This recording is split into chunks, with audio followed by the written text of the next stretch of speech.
Եթերում 02 հաղորդաշարի հերթական թողարկումն է, բարև ձեզ, այսօր ծրագրում կարող եք դիտել։ Քրեական հետախուզության ծառայողների կողմից բացահայտված հանցագործությունների թիվն աճել է 77-ով, համայնքային ոստիկանության տեսուչներինը 13-ով, բարեկապահակետային ծառայության աշխատակիցներինը 26-ով։ Ոստիկանության Մաշտոցի բաժնի քրեական հետախուզներն ուսումնասիրելով տեսախցիկների տեսագրությունները, ֆիքսված անձանց շարժը, դրանք համեմատեցին գողության ժամի հետ, գտնելով նաև կասկածյալին։ Երևան-Սևան ավտոճանապարհին առավելագույն արագությունը սահմանված է 90 կմ/ժ, սակայն կան վարորդներ, որոնք գերազանցում են սահմանված արագությունը, մեքենան վարում են անսթափ, խախտում են ճանապարհային երթևեկության կանոնները։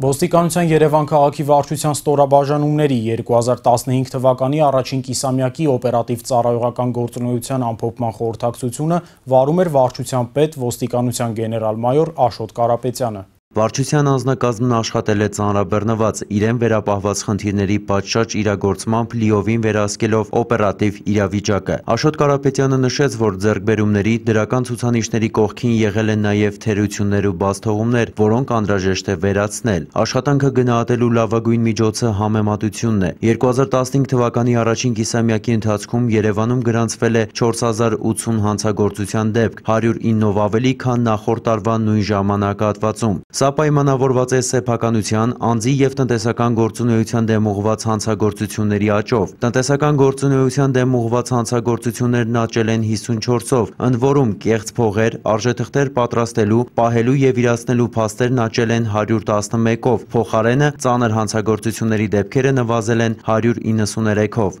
Սեփականության դեմ ուղղված հանցագործությունների թիվը գրեթե չի փոխվել, բայց էականորեն 252 դեպքով նվազել են բնակարանային գողությունները, ինչը պայմանավորված է կանխարգելիչ, պրոֆիլակտիկ աշխատանքների ակտիվացմամբ, շենքերի մուտքերում տեսախցիկների և ահազանգման համակարգերի տեղադրմամբ, բնակչության հետ տարված բացատրական աշխատանքներով։ Անձի դեմ ուղղված հանցագործություններն աճել են 37-ով, սպանության փորձերը 6-ով, սպանությունները նվազել են 1 դեպքով, այս կիսամյակում գրանցվել է 9 դեպք։ 14-ով նվազել են մարմնական վնասվածքները, ծանր մարմնական վնասվածքները 7-ով, նվազել են սեռական անձեռնմխելիության դեմ ուղղված հանցագործությունները։ Հաշվետու ժամանակահատվածում Երևանում հայտնաբերվել և մերկացվել է 20 հանցախումբ 45 անձով, որոնք կատարել են 99 հանցագործություն։ Հասարակական անվտանգության կարգի դեմ ուղղված հանցագործությունները նվազել են 53, ճանապարհատրանսպորտային պատահարները 47 դեպքով։ Խուլիգանության դեպքերի թիվը մնացել է անփոփոխ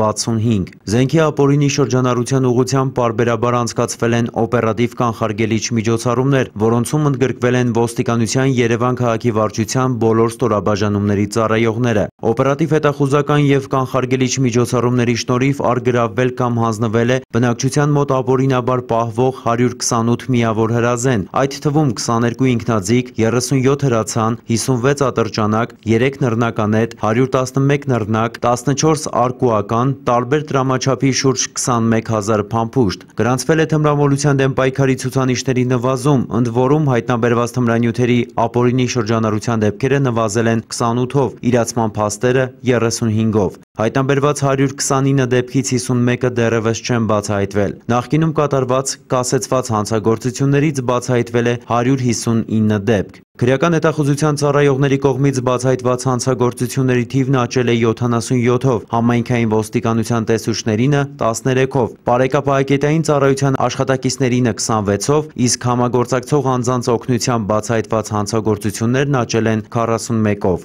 Այս տարվա առաջին կիսամյակի ընթացքում հայտնաբերվել է հետախուզման մեջ գտնվող 379 անձ, որոնցից 6-ը սպանության և սպանության փորձով հետախուզվողներ։ Նախորդ տարվա նույն ժամանակահատվածի համեմատ թիվն ավելացել է 9-ով։ Հայտնաբերվել է նաև այլ երկրների կողմից հետախուզվող 7 անձ։ Ծառայողական պարտականությունները բարեխիղճ կատարելու համար խրախուսվել է 838 աշխատակից, 102-ը ոստիկանության ղեկավարության կողմից։ Ծառայողական պարտականությունների կատարման մեջ թերանալու, օրինականության խախտումներ թույլ տալու համար տույժերի է ենթարկվել 129 աշխատակից։ Ոստիկանության Երևան քաղաքի վարչության պետի տեղակալները ներկայացրին Կայազորի կատարած աշխատանքները համապատասխան ուղղություններով, իսկ ենթակա ստորաբաժանումների պետերը ներկայացրին իրենց ղեկավարած ստորաբաժանումների գործունեությունը, վերլուծեցին կիսամյակի ցուցանիշները, անդրադառնալով ինչպես ձեռքբերումներին, այնպես էլ առկա թերացումների վերացմանն ուղղված միջոցառումներին։ Բնակարանային գողությունների աճ սովորաբար գրանցվում է ամռան ամիսներին, երբ ոմանք անփութորեն, երբեմն նույնիսկ կրնկի վրա բաց են թողնում տան դռները։ Ոստիկանության Մաշտոցի բաժնի սպասարկած տարածքում մեկ օրում գրանցվեց միանգամից 2 բնակարանային գողություն, 2 դեպքում էլ դռները բաց էին։ Մեր թողարկումներում բազմիցս անդրադարձել ենք բնակարանի անվտանգության ապահովման խնդրին, ներկայացրել տարրական կանոններ, որոնց պահպանման դեպքում զերծ կմնաք հանցարարքի թիրախ դառնալուց։ Ոմանք իհարկե անսացել են մեր խորհուրդներին, ոմանք ոչ։ Հուլիսի 11-ին ոստիկանության Մաշտոցի բաժնում գողության 2 դեպք գրանցվեց։ 2 դեպքում էլ գողը բնակարան էր մտել անխոչնդոտ, բաց դռնով։ Ոստիկանությունում առաջին ահազանգը ստացվեց Բաբաջանյան փողոցի 189 շենքի 35 բնակարանից։ Բնակչուհին ներկայացնում է կատարվածը։ Եկել եմ զոն, ճիշտ ասած հոգնած էի եւ մոռացա, որ պետք է դրսի դուռը փակեմ։ Երբ որ ակնոցներ էր պետք է ինձ պայուսակից հանելու, մանեկա պայուսակը չկթաշ, ուրեմն գողամատե պայուսակը տարել։ Զանգեցի ոստիկանություն ու տեղեկացրեցի եղածի մասին։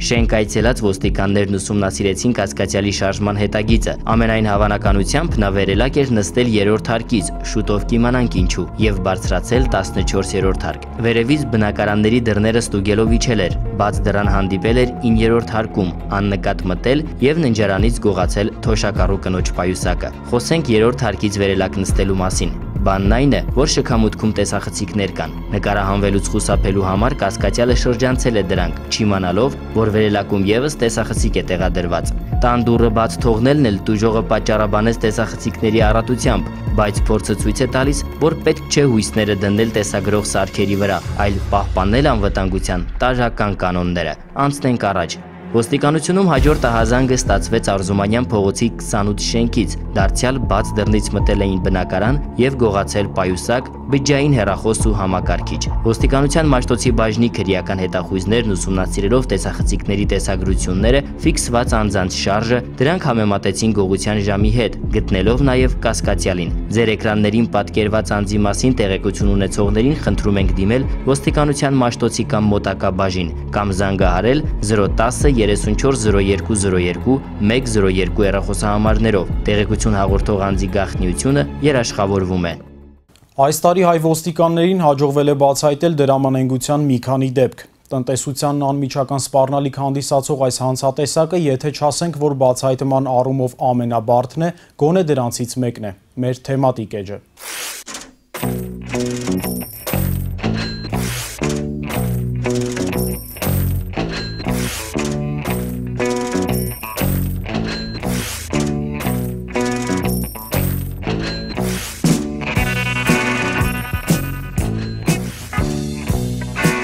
Դրամանենգությունը քաղաքակրթության պատմության չափ հին է եւ բոլոր հասարակարգերում երկրներում դիտվել է որպես հանցագործություն։ Հանցագործություն ուղղված է Հայաստանի Հանրապետության, նաեւ այլ պետությունների դրամավարկային եւ արժեթղթերի շուկայի համակարգին։ Այդ իմաստով հանցագործությունը դասում է տնտեսական գործունեության դեմ ուղղված հանցագործությունների շարքին։ Դրամանենգությունը տարածված է եղել հին եւ միջնադարյան Հայաստանում, նաեւ Կիլիկիայում, Վիեննայում, Վենետիկի մխիթարյան միաբանության թանգարանում, Էրմիտաժում պահվող Կիլիկիայի թագավոր Լևոն I-ին վերագրվող պղնձե եւ արծաթե դրամների զգալի մասը, ինչպես պարզվել է, կեղծ են։ Այս հանցագործության համար հայկական օրենքներով ապօրինի դրամ հատողները դատապարտվել են մահապատժի, ցմահ նաեւ ենթարկվել են անդամախեղման։ Փողերը հանդիսանում են յուրաքանչյուր երկրի տնտեսական համակարգի հիմքը։ Կեղծ փողերը օգտագործվում են որպես զարգացող երկրի տնտեսության խափանման միջոց։ Կարևոր է, որ յուրաքանչյուր երկրի քաղաքացի վստահ լինի իր արժույթի նկատմամբ։ Հանցագործության այս տեսակի դեմ պայքարը երբևիցե չի կորցրել եւ չի կորցնի իր ակտուալությունը։ Խորհրդային միությունում դրամանենգությունը համարվում էր պետական հանցագործություն, պատիժը չափազանց խիստ էր, հանցագործներին ենթարկում էին նույնիսկ մահապատժի։ Խորհրդային ժամանակներում քրեական օրենսգրքում դրամանենգությունը տեղ էր գտել պետական հանցագործների վերաբերյալ գլխում։ Вот у меня один знакомый, тоже ученый, у него 3 класса образования. А он десятку за полчаса так нарисует, не отличишь от настоящей. Սովետական Հայաստանում քրեորեն հետապնդվում են միայն կեղծ փողեր պատրաստողները եւ իրացնողները։ Ներկայումս գործող քրեական օրենսգրքով հանցագործություն է համարում նաեւ դրանց պահելը եւ գտնում են, որ դա ճիշտ է։ Իրացման նպատակով կեղծ փող պահելը պետք է դիտվի որպես քրեորեն հետապնդելի արարք։ Փողի ամեն կեղծում չէ, որ կարող է դիտվել որպես հանցագործություն։ Ոտնձգության առարկա են հանդիսանում շրջանառության մեջ գտնվող փողերը եւ արժեթղթերը։ Այսինքն, եթե դրանք արդեն իսկ հանված են շրջանառությունից, չեն կարող դիտվել որպես տվյալ հանցագործության առարկա։ Կարևոր է նաև փողը կեղծելու վարպետությունը, նմանությունը իրական փողին։ Կեղծված փողը այն ժամանակ կարող է մտնել շրջանառության մեջ, եթե կեղծումը կատարվել է վարպետորեն։ Սակայն եթե կոպիտ ձևով է կեղծվել, այսինքն ակնհայտորեն տարբերում է իսկականից, դա չի կարող դիտվել որպես դրամանենգության առարկա, այն պարզ պատճառով, որ պարզապես դրա իրացնելն է անհնար։ Մարդիկ հաճախ դրամանենգությունը շփոթում են խարդախության հետ, սակայն դրանք տարբեր հանցագործություններ են, պետք է զգուշանալ նաև կեղծ արժեթղթերից կամ վիճակախաղերի տոմսերից։ Եթե մարդը կեղծում է վիճակախաղի տոմսը, այն իրացնելու նպատակով, բնականաբար գործ ունենք դրամանենգության հետ։ Իսկ եթե մարդը նույն վիճակախաղի տոմսը կեղծում է ճակերտավոր շահումն ապահովելու համար, ապա այստեղ մենք գործ ունենք խարդախության հանցագազմի հետ։ Մարդիկ, որոնք առուվաճառքի ժամանակ կամ այլ իրավիճակներում ստացել են կեղծ փող եւ անտեղյակությամբ իրացրել, չեն ենթարկվում քրեական պատասխանատվության։ Մարդու արարք կարող է լինել քրեորեն հետապնդել այն դեպքում, երբ նա գիտակցել է, որ իր մոտ եղած դրամը կեղծ է։ Այս հանցագործությունը կատարում է ուղղակի դիտավորությամբ։ Մարդը պետք է գիտակցի դրա հանրային վտանգավոր բնույթը, կանխատեսի հանրային վտանգավոր հետևանքները եւ ցանկանա դրա առաջացումը։ Իսկ բերված օրինակում բնականաբար մարդու արարքը հանցակազմ չի պարունակում։ Հայաստանի Հանրապետության քրեական օրենսգրքում գործում է 202-րդ հոդվածը կեղծ փողեր կամ արժեթղթեր պահելը կամ իրացնելը, ըստ որի կեղծ փողեր կամ արժեթղթեր իրացնելու նպատակով պատրաստելը, պահելը կամ դրանք իրացնելը պատժվում է ազատազրկմամբ 3-ից 7 տարի ժամկետով։ Եթե նույն արարքը կատարվել է խոշոր չափերով եւ մի խումբ անձանց կողմից նախնական համաձայնությամբ, ազատազրկումը սահմանվում է 6-ից 10 տարի ժամկետով, իսկ առանձնապես խոշոր չափերի դեպքում 8-ից 12 տարի ժամկետով։ Կեղծ փողեր կամ արժեթղթեր պատրաստելը դրանց լրիվ կամ մասնակի կեղծումն է։ Կեղծ փողերի իրացում է համարվում դրանց շրջանառության մեջ դնելը, գնումներ կատարելու, փոխանակելու, փոխանցելու, նվիրելու կամ մեկ այլ եղանակով ուրիշին հանձնելու ճանապարհով։ Հանցագործության այս տեսակը ավարտված է համարվում թեկուզ եւ մեկ մետաղադրամ, թղթադրամ, արժեթուղթ իրացնելու նպատակով պատրաստելու, պահելու կամ թեկուզ եւ մեկ մետաղադրամ, թղթադրամ կամ արժեթուղթ իրացնելու պահից։ Թե Խորհրդային Միության տարիներին եւ թե անկախ Հայաստանում ոստիկանությունը հետևողական պայքար է մղում կեղծ փողեր պատրաստողների դեմ։ Հայաստանի Հանրապետության Կենտրոնական բանկի կողմից թողարկված թղթադրամների վրա առկա են մի շարք պաշտպանական հատկանիշներ, որոնց մի մասը ուղղված են քաղաքացիների ճանաչման համար։ Այդպիսիք են հանդիսանում պաշտպանական ներգծերը, հստակ եւ բազմերանգ ջրանիշները, թղթադրամի թղթի որակը, ինչպես նաեւ համընկնող պատկերները։ Առաջարկվում է թվարկված հատկանիշների վրա առավելագույն ուշադրություն դարձնել։ Զերծ մնացեք նման ապօրինի գործունեությունից, բոլոր հանցագործությունները բացահայտվում են, մեղավորները պատժվում օրենքի ամբողջ խստությամբ, իսկ եթե ականատես եք եղել կեղծ փողերի պատրաստման կամ իրացման, դիմեք ոստիկանություն։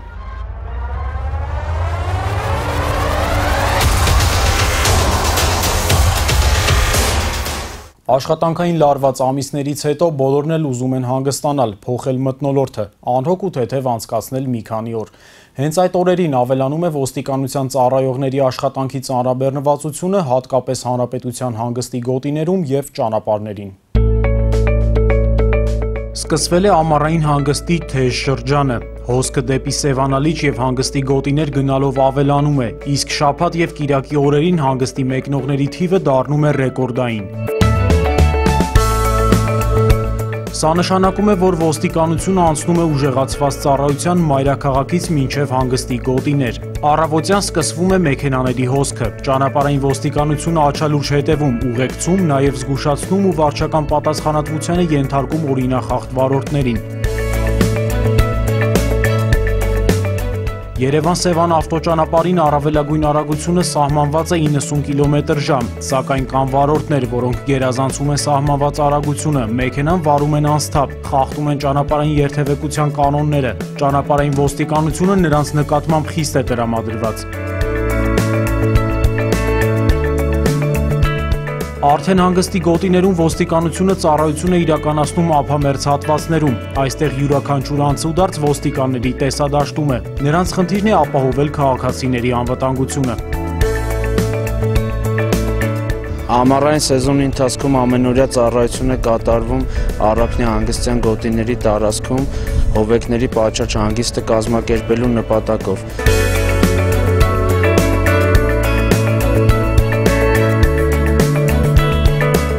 Շաբաթ եւ կիրակի օրերին հովեկների թվականակի աճով պայմանավորված նույն ծառայությունները իրականացվում են ուժեղացված ռեժիմով։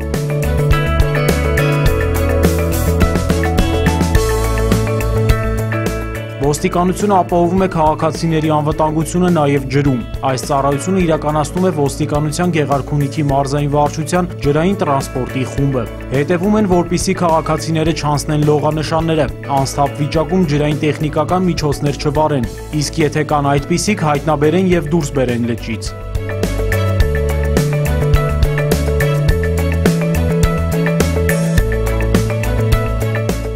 Ոստիկանության ծառայողները համագործակցում են նաև տարածքային կառավարման եւ արտակարգ իրավիճակների նախարարության աշխատակիցների հետ։ Որևէ արտակարգ դեպք ջրում ոստիկաններն ու փրկարարները համատեղ ուժերով լուծում են տալիս ի հայտ եկած խնդրին։ Օրվա ավարտին սկսվում է մեքենաների մեծ հոսքն արդեն դեպի մայրաքաղաք։ Ճանապարհային ոստիկանությունը կրկին տեղում է, ուշի ուշով հետևելով անվտանգ երթևեկությանը։